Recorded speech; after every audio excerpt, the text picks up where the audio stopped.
பொதுச் செயலாளரோட அறிக்கை, தாவேக்காவோட பொதுச் செயலாளரோட அறிக்கை வந்து அதிமுகவோட கூட்டணி அப்படின்னு தொடர்ந்து அந்த ரூமர்ஸ் வந்துட்டே இருக்கு. அப்படியெல்லாம் எதுவும் இல்ல அப்படின்னு சொல்றாங்க.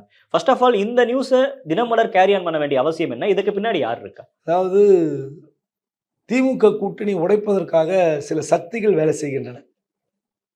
அதுதான் ஒரு பக்கம் ஆதவ் அர்ஜுன் இன்னைக்கும் பேசியிருக்காரு. ஏம்மா அவர் நான் போட்ட விதையெல்லாம் பேசியிருக்காரு. தமிழ்நாட்டுக்கே அரசியல் விதை போட்ட மாதிரி பேசுகிறார். சமூக நீதி பேசுறீங்க, ஆட்சியில் பங்கு கொடுத்தா என்ன? ரைட்டு.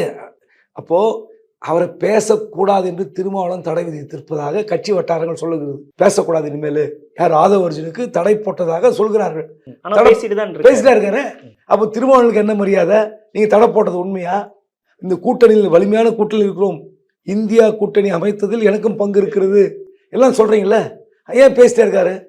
நான் கேட்குறேன், கூட்டணி 2026 தானே, டைம் இருக்குல்ல, பேசுங்க.